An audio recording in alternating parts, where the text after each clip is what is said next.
El 15 de julio de 1990, 47 miembros del MRTA, entre ellos los líderes de esta organización subversiva, fugaron del penal de máxima seguridad Miguel Castro Castro de Lima. La evasión masiva fue espectacular. Los MRTistas pudieron construir un túnel de metros que los condujo a una casa vecinal penal. En los últimos días, mucho se ha dicho y escrito sobre esta fuga.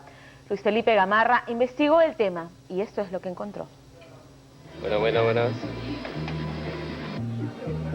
Si le obsequió a su hijo unas zapatillas marca Umbro durante la última Navidad, lo más probable es que haya salido de este taller, en el que nobles zapateros se distinguen por la música que eligen al escuchar la radio y por su fino gusto a la hora de zurcir el cuero.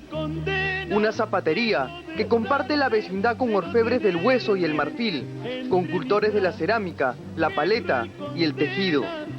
Para ingresar a este mínimo complejo industrial se deben cumplir dos reglas.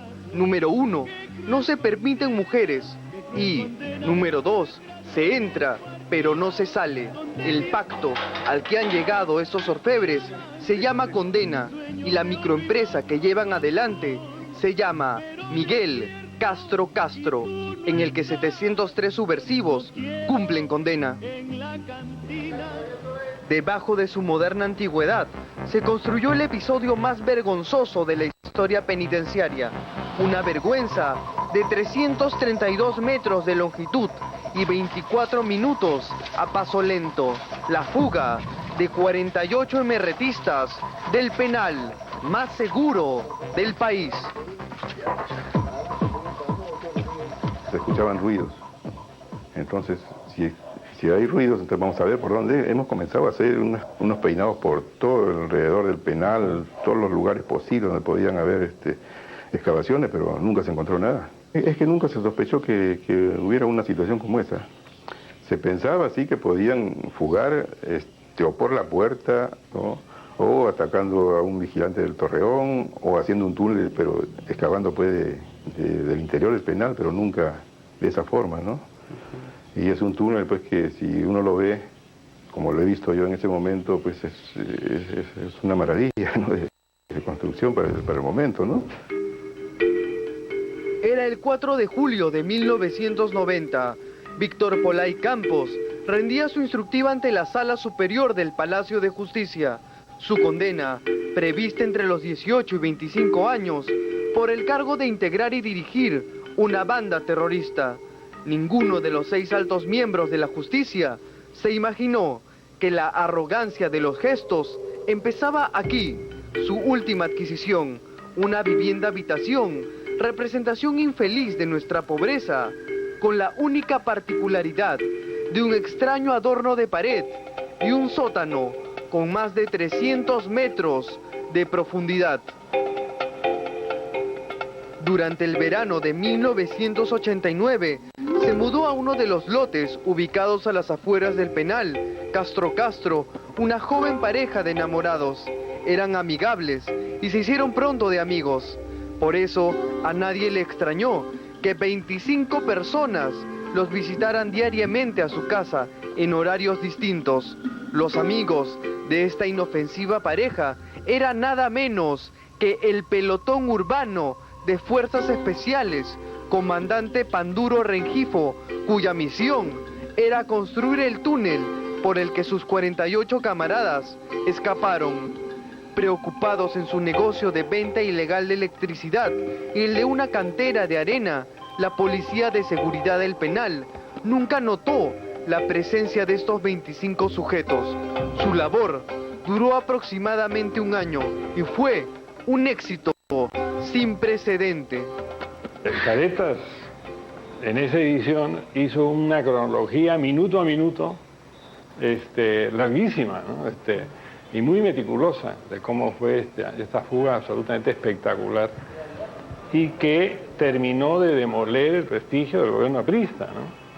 Si es que se hubiera podido demostrar en determinado momento que era Mantilla el que había planeado esto, en cierta medida hubiera podido mostrar que el APRA, el gobierno aprista en ese momento podía concebir un plan. Pero la verdad es que este era el resultado del caos final de ese gobierno. y la capacidad del MRTA de organizar cosas increíbles.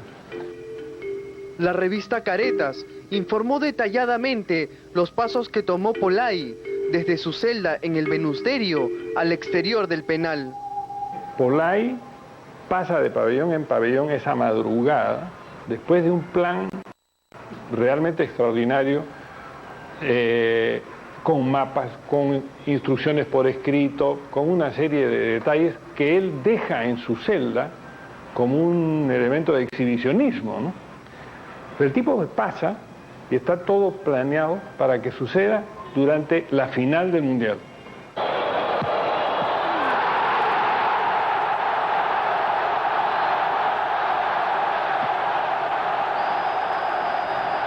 Aquella madrugada, el general Miguel Mayurí Mora contaba las horas para ver el Mundial y gritar el triunfo de Argentina. Nunca se imaginó que una llamada alteraría sus planes. No solo Alemania ganó, peor aún. Yo recuerdo ese día, pues, es algo que no se va a olvidar nunca, ni saldrá de mi memoria, que a las 6:15 más o menos de la mañana recibí una llamada del oficial de órdenes de la 7ª subregión, manifestándome que había recibido una llamada por radio del penal de Castro Castro, en el que lo comunicaban que las internas del MRTA, que se encontraban en el pabellón de enfermería, ahí cumpliendo su detención, se habían salido rompiendo la puerta y se habían dirigido al pabellón de los varones, ¿no? Entonces yo le pregunto si tenía más información al respecto, si se habían producido disparos, si habían tomado rehenes, ¿no? Me dijo que no. En un principio, la policía creyó que los presos del pabellón 2A se habían amotinado. Se hicieron disparos al aire, pero ningún efectivo se atrevió a ingresar al pabellón. Los rumores de una fuga comenzaron a correr. Ya habían transcurrido 2 horas y media después del escape. Tiempo suficiente para dispersarse por toda la ciudad y embarcarse fuera de Lima. Cuando yo llego a Castro Castro, me encuentro con el comandante Bernaola, que me da cuenta que habían fugado 60 terroristas, ¿no? Pues una cosa pues que sinceramente me causó un gran impacto, ¿no? Porque si se habían dictado todas las normas de seguridad, ¿no? Si bien es cierto, había deficiencias en personal, pero eso no quiere decir que las medidas de seguridad se corten, ¿no? Claro, ¿qué sintió usted como jefe a cargo de la seguridad, pues, también de los penales, ¿no? En realidad para mí fue más que una sorpresa, fue un golpe muy duro, ¿no? Sobre todo por el prestigio de la institución, ¿no? Como se podía producir una cosa así, ¿no? Tan escandalosa, por decirlo menos, ¿no? No solo negligencia, una serie de infracciones y faltas en contra de la seguridad básica del penal terminó en la más profunda violación de la defensa nacional. Con un camión o un bulldozer rompen un muro y al romper ese muro rompen los sistemas detectores que había alrededor de todo el sistema perimétrico de detectores, que habían 3 tipos, ¿no? Uno era de vibración, el otro era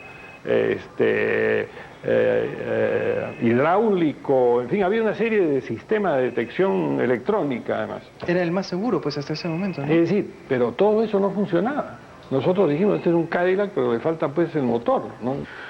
Bueno, como persona es difícil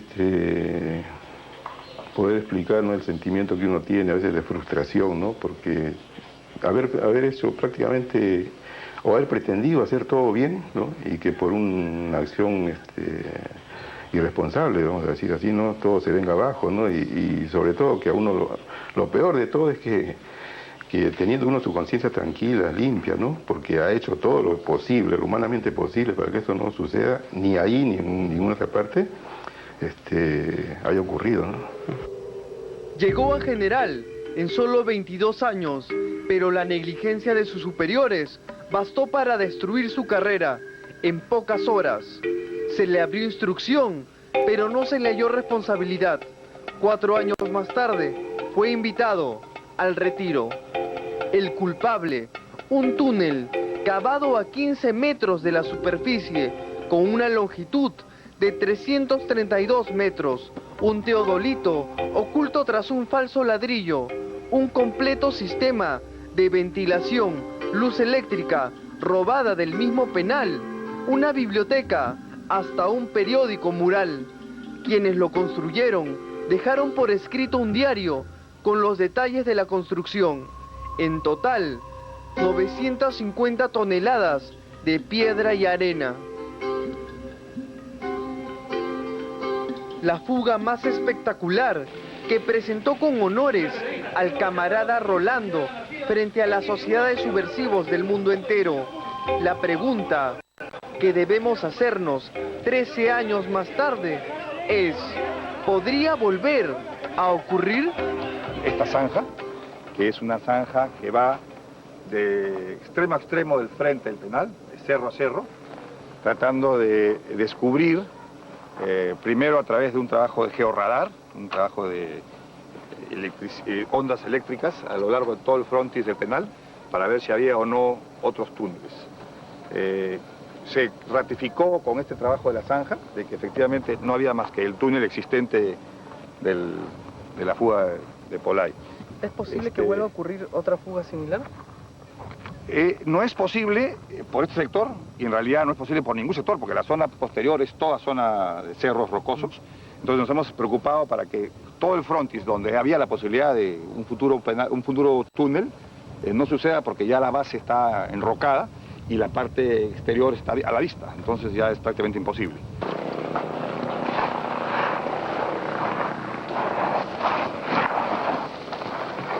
En el año de 1990, los 48 terroristas fugaron por un túnel destruido hace solo 2 años con la construcción de esta zanja.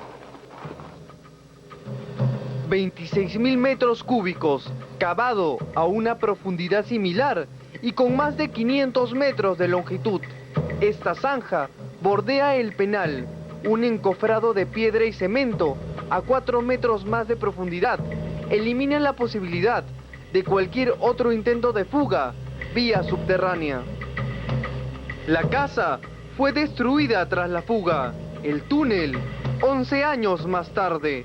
En un principio nos informaron que sobre esta superficie estaba la salida del túnel, pero más tarde un técnico nos reveló que la verdadera entrada estaba tapada por unos cuantos sacos de arena.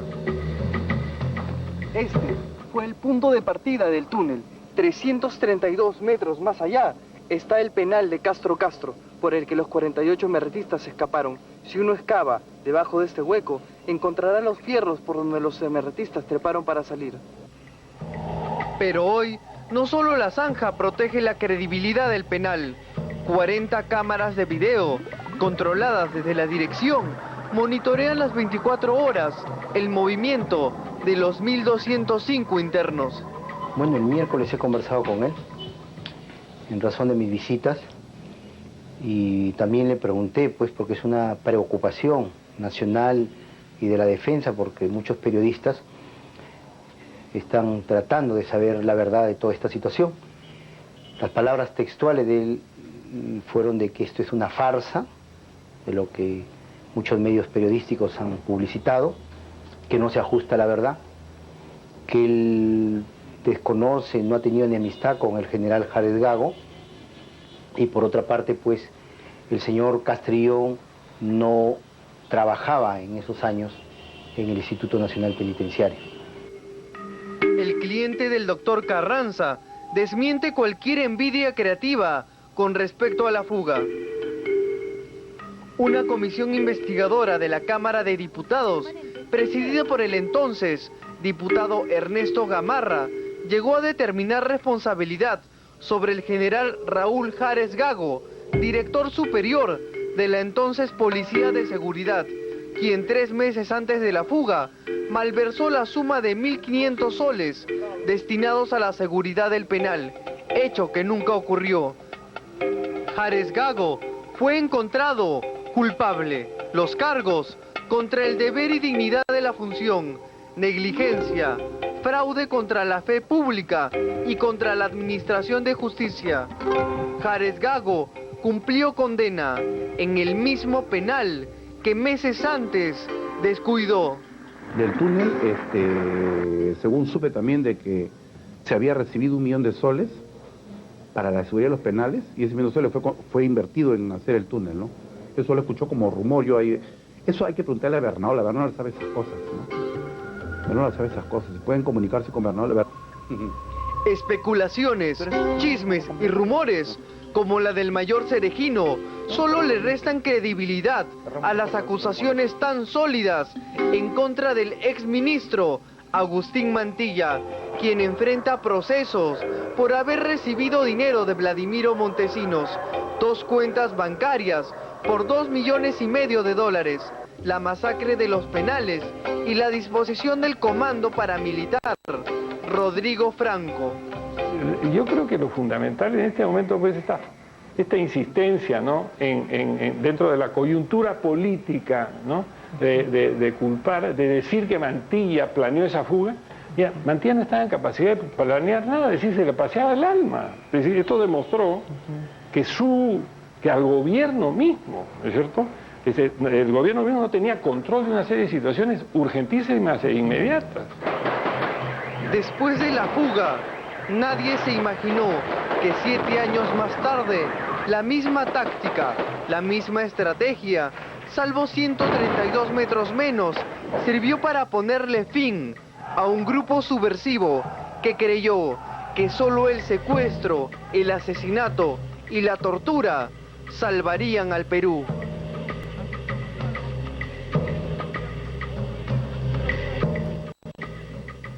Concisa y extraordinaria investigación que puede ayudar a la comisión que de hecho actualmente está investigando el tema de la fuga del penal.